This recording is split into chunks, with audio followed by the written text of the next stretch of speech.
Adults में respiratory और cardiac diseases बढ़ रहे हैं।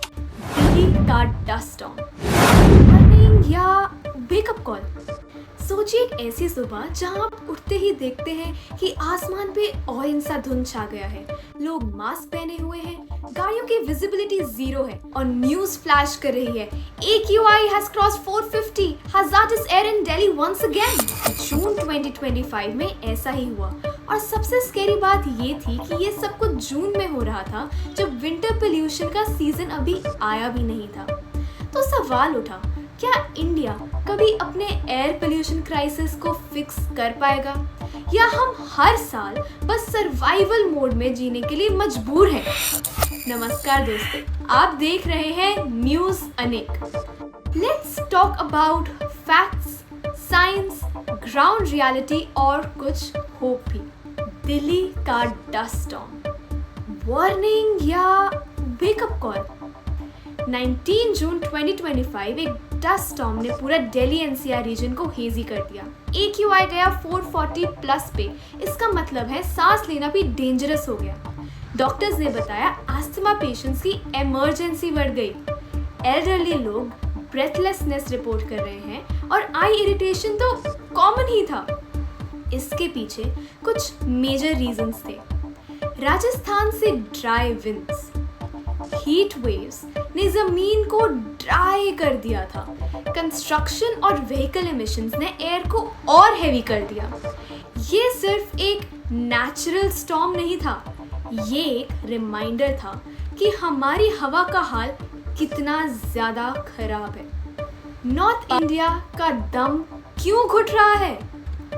दोस्तों, हर अक्टूबर नवंबर में पंजाब और हरियाणा में स्टबल बर्निंग होती है।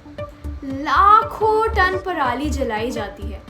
इससे PM 2.5 और PM 10 पार्टिकल्स निकलते हैं जो लंग्स तक जाके ब्लड स्ट्रीम में घुस जाते हैं। उसके बाद construction dust, open sand, demolition sites, बिना सेफ्टी मेजर्स के सब कुछ हवा में मिल जाता है। 1.2 crore vehicles in Delhi, mostly diesel, mostly outdated. Add to that brick kilns, garbage burning, plastic combustion, and you have a toxic soup. और सबसे बड़ी बात, दिल्ली के एक लैंडलॉक्ड सिटी है, तो पोल्यूटेंट्स हवा में घूमते रहते हैं लेकिन निकल नहीं पाते। कितना बड़ा है ये problem?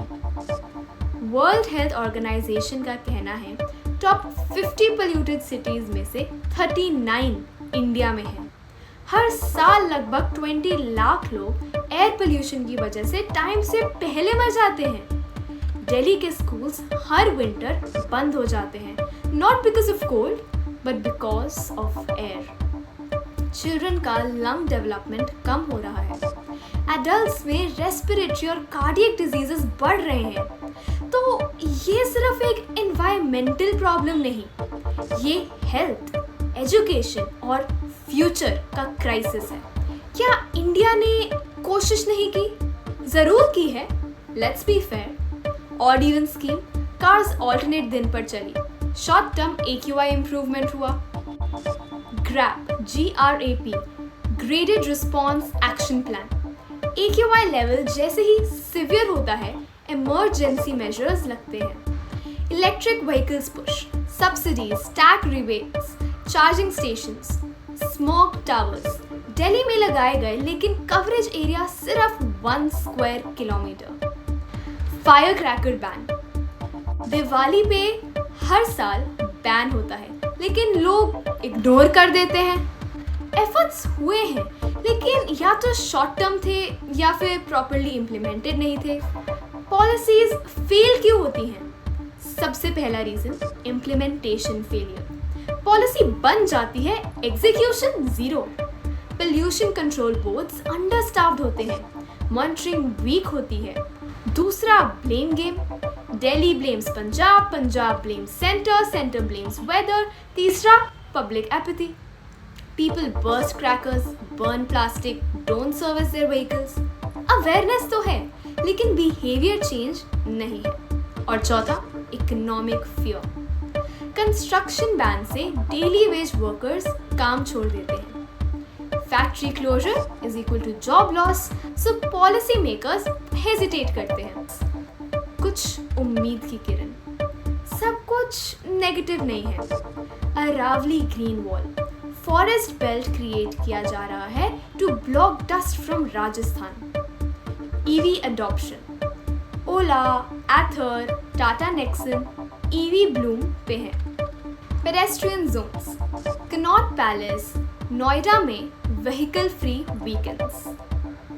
Cleaner fuel, PNG, CNG का यूज बढ़ रहा है इंडस्ट्रीज में। ये छोटी इनिशिएटिव्स अगर स्केल पे लाए जाएं तो बड़ा चेंज कर सकती हैं। दुनिया ने क्या किया? बीजिंग चाइना, इंडस्ट्रीज रीलोकेट की गई, क्लीन फ्यूल स्विच हुआ, AQI शार्पली इंप्रूव हुआ। London, ULEZ ultra low emission zones बना दिए, सिटी सेंटर में diesel vehicles banned. California, AI based wild fire alert system plus vehicle emission tracking. India के लिए lesson simple है, strong enforcement plus long term planning is equal to clean air. अब हमें क्या करना चाहिए? क्लीन एयर एमिशन को real power दो। हर एरिया के लिए AQI डैशबोर्ड्स लॉन्च करो। स्कूल करिकुलम में एयर पोल्यूशन लिटरेसी लाओ।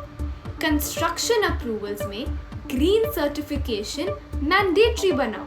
इंडिपेंडेंट ऑडिट्स और मंथली पब्लिक रिपोर्ट्स कंपलसरी करो। क्लीन एयर सिर्फ एक प्रिविलेज नहीं, एक राइट है। Health catastrophe no one talks about. दोस्तों, जब हम एयर पोल्यूशन के बारे में बात करते हैं तो ज़्यादा से ज़्यादा हम सोच लेते हैं खांसी, एलर्जी या आई इरिटेशन, लेकिन असल कहानी इससे कहीं ज़्यादा गहरी है। PM 2.5 जैसे अल्ट्रा फाइन पार्टिकल सिर्फ आपके लंग्स तक नहीं रुकते, वो ब्लड स्ट्रीम में घुस जाते हैं और वहाँ से ये डायरेक्टली हार्ट, ब्रेन और इवन किडनीज तक इम्पैक्ट डालना शुरू करते हैं। बचपन में जो बच्चे हाईली पोल्यूटेड सिटीज में पैदा होते हैं, उनका लंग डेवलपमेंट 20 से 30% तक कॉम्प्रोमाइज होता है। ये ग्रोथ कभी रिकवर नहीं होती और बचपन से लेके एडल्टहुड तक वो रेस्पिरेटरी इश्यूज के साथ जीते हैं। Long term exposure, chronic bronchitis, asthma और लंग फाइब्रोसिस जैसी डिजीजेस का इन्विटेशन ये बन जाता है।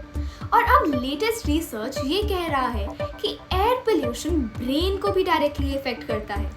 अल्जाइमर्स, डिमेंशिया और डिप्रेशन तक लिंक किया गया है पुअर एयर क्वालिटी से। WHO के अकॉर्डिंग ये दुनिया का सबसे बड़ा इन्वायरमेंटल हेल्थ रिस्क है। हार्ट अटैक, स्ट्रोक और सडन डेथ के चांसेस पोल्यूशन से एक्सपोनेंशियली बढ़ जाते हैं। तो पोल्यूशन सिर्फ हवा का इशू नहीं है, ये हमारी बॉडी और माइंड दोनों को खोखला कर रहा है। Economic cost of pollution. आपको लगता है कि एयर पोल्यूशन का GDP से क्या लेना देना? बहुत कुछ। वर्ल्ड बैंक के मुताबिक इंडिया अपने GDP का 8.5% हर साल पोल्यूशन की वजह से खो देता है। ये पैसा सिर्फ लॉस्ट प्रोडक्टिविटी, बढ़ती हॉस्पिटल बिल्स और एग्रीकल्चरल डैमेज में जाता है। पेशेंट्स जिनको एस्थमा, COPD या ब्रोंकाइटिस होती है, उनके लिए फ्रीक्वेंट हॉस्पिटल विजिट्स और मेडिसिन्स लाइफ लॉन्ग नेसेसिटी बन जाते हैं। Construction labourers, delivery boy, street vendors और ट्रैफिक पुलिस सब ओपन एयर में काम करते हैं। उनके लिए पोल्यूटेड एयर मतलब स्लो डेथ है। और जब स्टूडेंट्स स्कूल्स में एब्सेंट रहते हैं या कंसंट्रेशन नहीं होती because of poor air quality, तो उनका लर्निंग इम्पैक्ट होता है जो फ्यूचर प्रोडक्टिविटी पर सीधा इफेक्ट डालता है। क्लीन एयर सिर्फ एनवायरनमेंट के लिए नहीं, इकोनॉमी के लिए भी ऑक्सीजन जैसा है। Judiciary's role and legal interventions. जब पॉलिसी मेकर्स फेल हो जाते हैं तब जुडिशरी आगे आती है। सुप्रीम कोर्ट और नेशनल ग्रीन ट्राइब्यूनल ने काफ़ी इंपॉर्टेंट ऑर्डर्स पास किए हैं। Fire crackers ban, construction restrictions, industrial emission regulations. पर दोस्तों, प्रॉब्लम ये है कि ऑर्डर्स पास होने से ग्राउंड पर कुछ नहीं बदलता। पोल्यूशन कंट्रोल बोर्ड्स के पास ना स्टाफ होता है, ना टेक, ना एनफोर्समेंट का पावर। कई स्टेट्स तो कोर्ट के ऑर्डर्स को इग्नोर या डिले कर देते हैं पॉलिटिकल या इकोनॉमिक प्रेशर के चलते। और जब रियल टाइम वायलेशन होता है, जैसे कोई फैक्ट्री इलीगल स्मोक रिलीज कर रही हो, तो उसका कोई इमीडिएट एक्शन नहीं होता। ये एक लीगल वैक्यूम क्रिएट करता है जहाँ लॉ तो है पर implementation zero. Urban versus rural pollution divide. India में एयर पोल्यूशन का हर एंगल दिल्ली, नोएडा और गुरुग्राम तक लिमिटेड हो गया है, लेकिन दोस्तों गांव का पोल्यूशन और भी ज़्यादा डेंजरस है।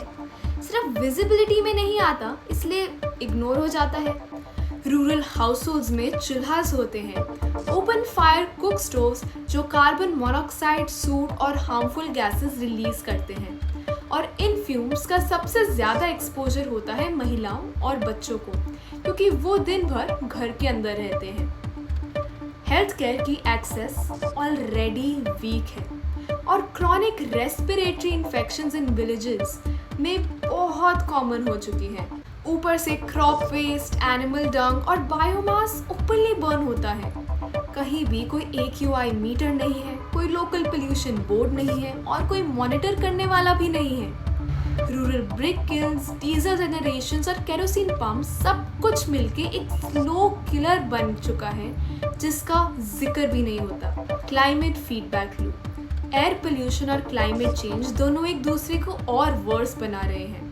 फॉसिल फ्यूल बर्निंग से कार्बन डाइऑक्साइड और मीथेन रिलीज होती है जो ग्लोबल वार्मिंग बढ़ाती है। वार्मिंग से हीट वेव्स और ड्रॉट्स बढ़ जाते हैं, जमीन ड्राई हो जाती है, डस्ट स्टॉर्म्स इजीली उठने लगते हैं, और जब फॉरेस्ट फायर्स लगते हैं वो भी ह्यूज अमाउंट में पार्टिकुलेट मैटर रिलीज करते हैं जो एयर क्वालिटी को और डिग्रेड करते हैं। ये पूरा साइकिल एक लूप बन गया है, पोल्यूशन से वार्मिंग, वार्मिंग से और पोल्यूशन। जब तक इस लूप को तोड़ने के लिए एग्रेसिव एक्शन नहीं लिया जाता तब तक हम सिर्फ फायर फाइटिंग मोड में रहेंगे, लिटरली भी और मेटाफोरिकली भी। विजन 2040 और क्लीनर इंडिया। अब सोचिए एक ऑल्टरनेट भारत जहां air is actually breathable. Public buses electric हैं, रूफटॉप्स पर गार्डन्स हैं, स्कूल्स में स्टूडेंट्स डेली AQI ट्रैक करते हैं। हर कॉलोनी के पास एक अर्बन फॉरेस्ट बेल्ट है जो क्लीन एयर कॉरिडोर्स बनाता है। रूरल होम्स सोलर पावर्ड हैं और चूल्हास की जगह स्मोकलेस स्टोव्स यूज हो रहे हैं। बिल्डिंग्स ग्रीन सर्टिफाइड हैं। पोल्यूशन लेवल्स पब्लिक डैशबोर्ड पे रियल टाइम अवेलेबल हैं। ये कोई फैंटेसी नहीं है, स्वीडन, नॉर्वे और सिंगापुर ने ये ऑलरेडी किया है, इंडिया भी कर सकता है अगर पॉलिसी हो, विजन हो और लोगों का इन्वॉल्वमेंट हो। अ फाइनल मैसेज दोस्तों, सांस लेना कोई लग्जरी नहीं, ये एक जन्मसिद्ध अधिकार है। लेकिन अगर हम हर साल बस मास्क पहन के, स्कूल बंद करके और हॉस्पिटल भर के जीते रहेंगे तो फिर विकास का क्या मतलब? अगर आप भी चाहते हो एक क्लीन एयर फ्यूचर तो शुरुआत आपसे ही होगी। अपने शहर का AQI कमेंट में लिखिए। अगर आपको ये वीडियो हेल्पफुल एंड अवेयरिंग लगा तो वीडियो लाइक कीजिए और शेयर कीजिए अपने दोस्तों के साथ। एंड ऐसे ही और ऑथेंटिक कंटेंट से जुड़े रहने के लिए न्यूज़ अनेक सब्सक्राइब करना ना भूलें।